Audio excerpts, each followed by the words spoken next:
Hello everyone, welcome back to my channel. I'm Brittney. Today I'm hitting you with an eggnog cheesecake recipe. I've taken my favorite cheesecake recipe that's delicious and really easy to make and sprinkled it with a little bit of holiday cheer.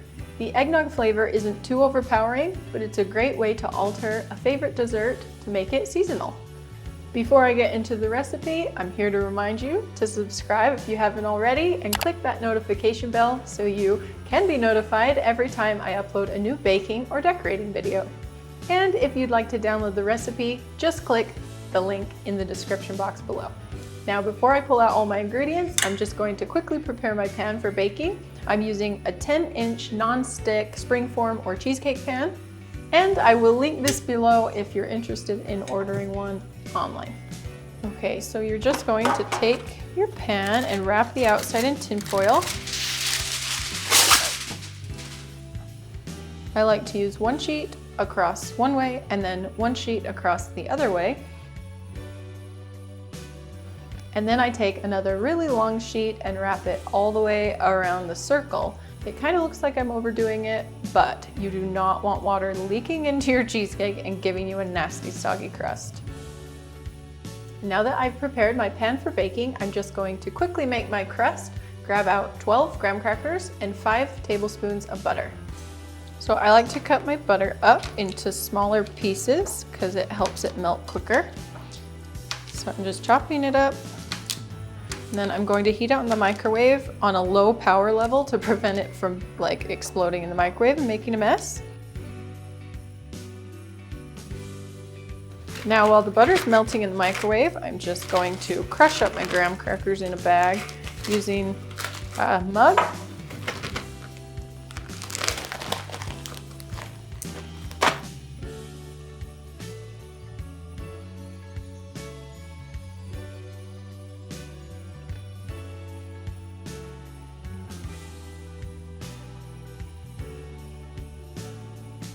I like my crust to have different size pieces, but if there's any big chunks left over, I just kind of break them up with my fingers.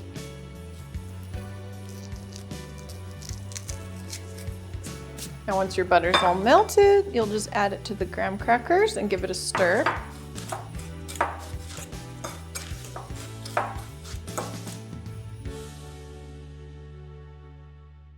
Then just take that and pour it into your pan. And you're just going to spread it evenly and smush it down.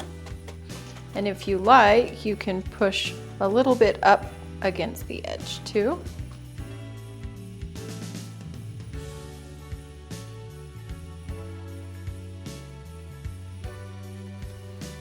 And you're just going to bake that for 10 minutes at 350. While my crust is baking, I'm going to grab out the following ingredients for the cheesecake filling. 2 pounds full-fat cream cheese,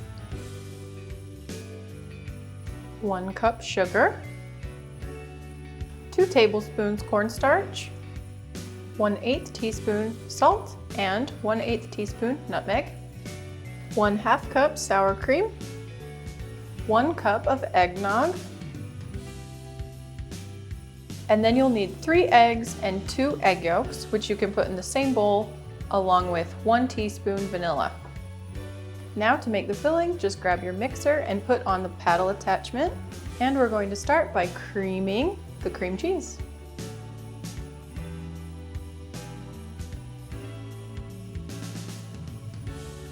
And I'm just beating it for about 15 seconds on medium-low, just to get it a little bit soft.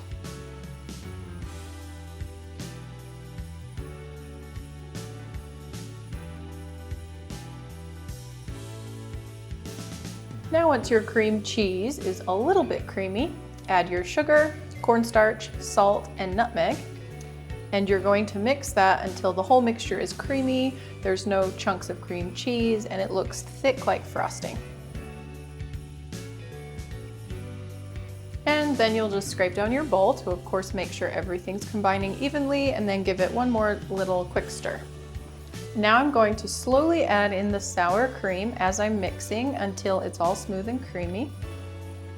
An important thing when mixing cheesecake is once you have the cream cheese creamy, you cannot add liquid to it too quick or it will get lots of weird lumps that are actually hard to mix out later.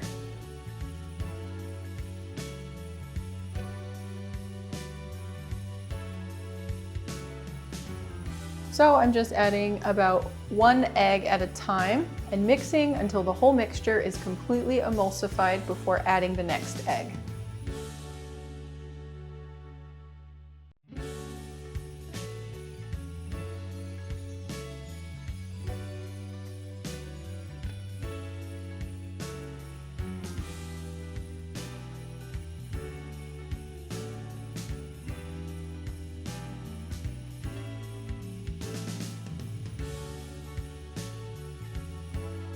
And now our last ingredient is the eggnog, and same as the sour cream and the eggs, we're going to add it really slowly because it's a liquid. And I'm going to just add it while I'm stirring in a small little stream.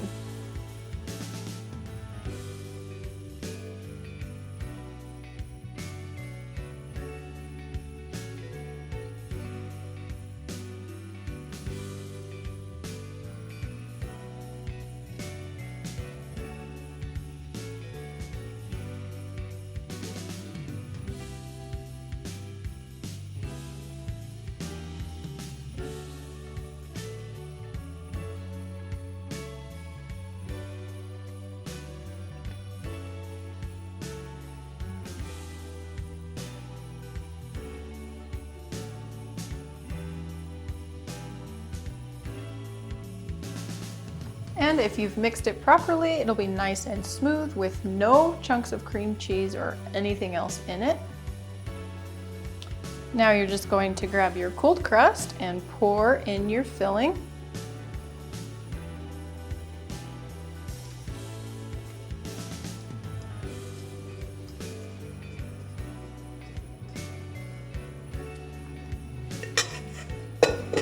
Place that in the oven. And then you're going to grab some water and pour it into the pan.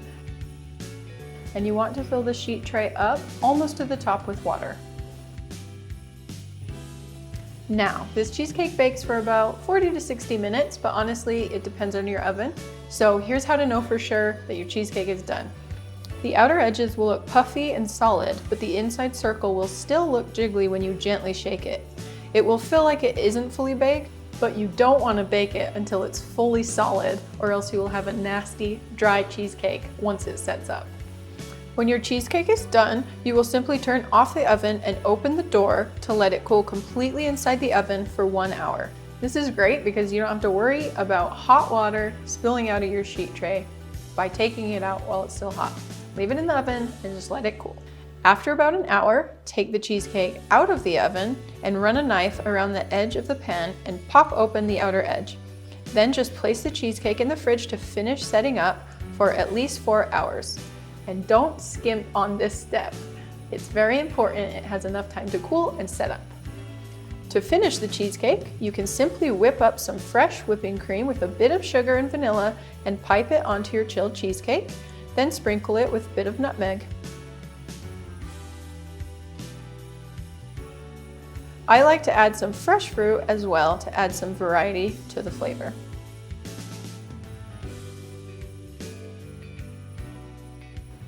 I hope that you guys give this recipe a try, and I hope that you will give me a thumbs up down below if you found this video helpful.